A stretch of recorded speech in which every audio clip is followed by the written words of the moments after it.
calls to us our name. And we run over there and we give the card to it and we give into it and we feel better. Now the problem with that is we just barely had enough room on that credit card to put it under the wire, because we've had to make ourselves feel better all these other times. It's the drug of choice.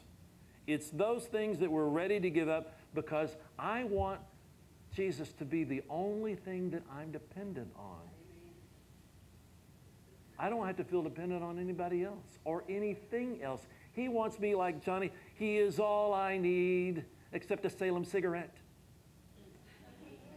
That's what my mother-in-law used to sing. She used to smoke 5 packages of cigarettes a day.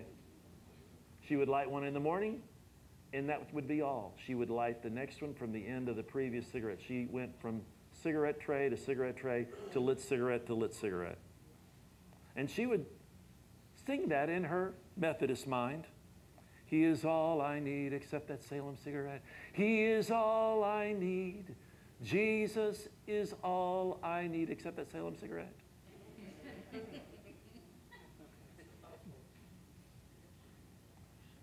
You know, defects start very early. We who knew who we were very early in life knew that there was something different about us, and we couldn't allow other people to see that, so we started lying about it. We started protecting that part of us of who we are. And we didn't want people to see it, so we started lying. And we started lying very, very early, didn't we? We started lying very early about who we were because we didn't want people to know who we were. We did it for our own survival. So there is this survival kind of thing going on the inside of us that when we get older and we recognize that we are lying, that it's hard to stop because it's been such an ingrained thing, it's hard to separate it. We've learned to manipulate others to get what we wanted. We lied to protect ourselves. We learned to hide our emotions. How many would say that you really didn't have any? How many, really truthfully, how many say you really don't have any? And it's hard now, the older we get, to really show emotion. You know, because we have denied ourselves the right to feel hurt, to feel pain, because when we did, we let the other person know that what they said or did really injured us. So we became very good at bouncing that off and being really stoic about who we were because we didn't want anybody to know how bad it hurt. On the inside, crumbling. But we were building walls every day. Every time one fell down, we were back up there building it up again because we didn't want the same thing to happen again tomorrow. We didn't want to be vulnerable one more time. We wanted to be that person which everyone liked and saw strong. We didn't want to show that sign of weakness. Weakness is a pain to people who want to be perfect because you can't show that. You cannot show it. We learned how to manage our environment. I learned how to run a multi-million-dollar ministry and no one knew who I was. Simply because I never let them see me. The person that they saw on stage was never the person that I was. I became a very good actor. I became a person who never showed anybody any real emotion. I was happy when everybody's happy. I mean, I could get up there and we could, you know, have the best time and the looks would be all there, and it was all just a cheap facade. On the inside, I was crying out to the God that I was singing to, save me. Save me from myself. It wasn't from anybody else. They didn't have any problem. I didn't think, but unfortunately there were a lot of people that had the same problem as I had. We were always minimizing threats and caring for ourselves because no one else was going to do that. We didn't feel. Eventually, though, these coping things, these things that we've done to make us feel good or feel okay just for a moment, the problem is they begin to show cracks and wear and age and time, and we get tired. And the more tired we get, the more Jesus is saying, I don't want you to have to do that anymore. I don't want you to have to feel that way anymore. But see, I know a lot of people, that's the reason why they commit suicide, is because they cannot give up what they've done for so long because they don't know how. You know, you may have heard about the 7 deadly sins. Does anybody know what they all are? I'm going to read them to you, and I'm going to put them in a different connotation.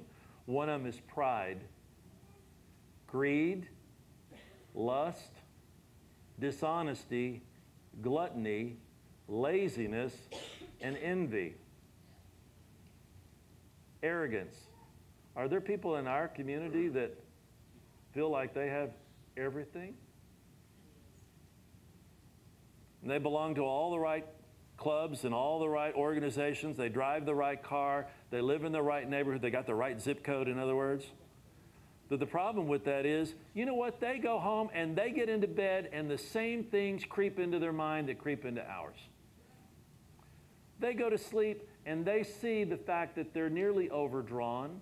They see the fact that they are just one heartbeat, one little paycheck away from devastation financially, and they are crumbling on the inside. And that's the reason why you see people who have everything commit suicide. And you go, why did that? Look at what all they had. They didn't have an understanding about who God was on the inside. Lust. Indulgence. That's what lust is all about. Indulging in everything. And you know what? I think our culture today doesn't know where to say no. They will do anything to make themselves feel good. Gluttony, possessions. It's not all about food, it's about possessions. The rich young ruler, remember the story in the Bible? He had it all. He heard Jesus preaching and he said, you know, what must I do to be saved? You know, here I am. Don't you see all the things that I have? Look at the command of the world that I have at my fingertips. He said, what must I do to be saved? And Jesus said, I want you to go and sell what you have, give it to the poor, and then come follow me. And I remember what the Bible says about that rich young man. He turns, bows his head, and walks away because he can't walk away from the stuff. He can't give up the stuff to have more. Because we just read that if we give up anything in this world, that we're going to get it back in this lifetime, and what? So much more. I love that. I'm glad it's theirs. I've had those. Oh, it's a sweet sound. It's okay. Greed. Selfishness. Anybody ever suffer from selfishness? I had 4 daughters. I know all about selfishness. First one, 3.5 before the other one came. Well, she had her toys. Well, the second one comes along and picks up one. Oh, that was the wrong thing to do. You know, and you remember the old Bill Cosby stories about mine. That was the epitome of my house for the first, 18 years. Because it was all about my stuff, not willing to yield and allow somebody else to say, it's okay. You know what? I'll share with you. We want to keep our stuff. Dishonesty. Justifying your behavior. Well, the reason why I do this is because I had lousy parents. Oh, really? Well, the reason why I do this is because I had a bad day. I need this. All this stuff goes together. When in reality, all you need is to let go of those behaviors and fill that void with God. And the last one, envy, jealousy. Golly, I just don't like them because they've got that new car. They've got that new car. I want a new car. So we go out and buy a new car. And then we're under the crippling pain of that just to try to keep up. James 4:10 says, humble yourselves there before the Lord and he will lift you up. I don't know how many of you grew up near the country. I didn't grow up in the country, but I had family who did. And they farmed because we had part of my family were in cattle. They were in the dairy business. They're not anymore after nearly 150 years of being in the dairy business. They quit several years ago because there's just no money in it. And I remember that when they would till their crops, and I've got a friend here who knows about tilling crops, JP does, and when they get ready to prepare the soil, they go out there and they have these big cutters that drag behind, that till the soil, that churn up the earth, kind of turning the soil over. Then they'll come back, they'll let it rest a little while, and then they'll come back and they'll do it again. And then they come in and they lay all of the fertilizer down. They'll till that thing again. They do a lot of prep work before they ever put the seed in the ground because they know if they don't do that, the seed's not going to produce right. All of the steps to this point have been preparing the ground for what God does in step 6. It's relieve us of all of that. But just as that farmer puts the seed in the ground, he doesn't sit there and go, is it growing, is it growing, is it growing, is it growing? Dig it up and find out. They don't do that. They walk away knowing that it's going to happen. It's going to come up. When you do this work, when you decide to write out and make that inventory of your defects, and you say, God, see this list, He already knows it's there. He knows when you've been bad or good. When He sees that list out of your handwriting, He says, when are you going to let me relieve you of this stuff?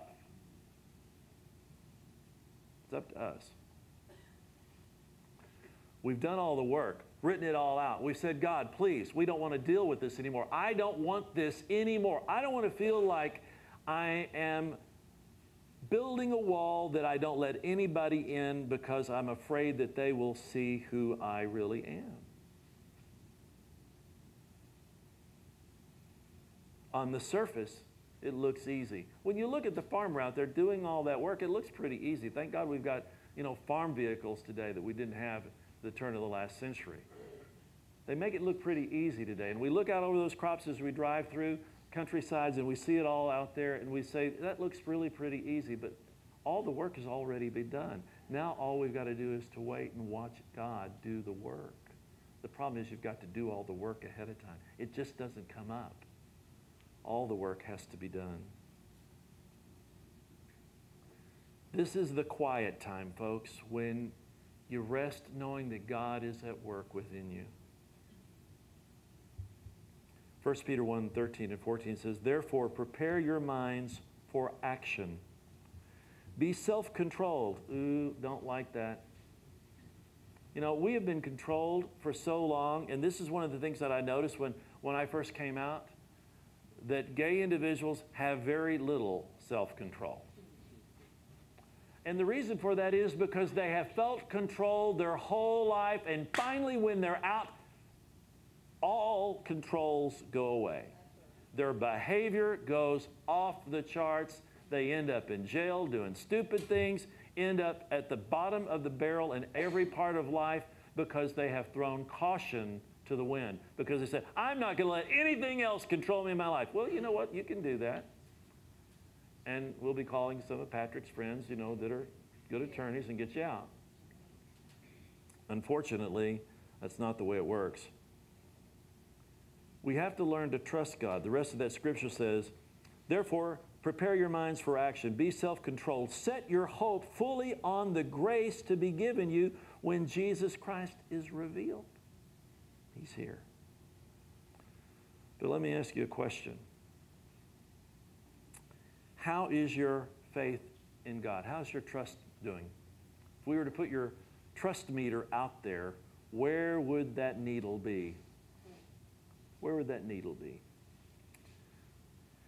You see, when we have these character defects, when we have these things going on the inside of us, I talked about it earlier about being very difficult to discern which is real and which is not real because we've grown so accustomed to having these that it's part of us today.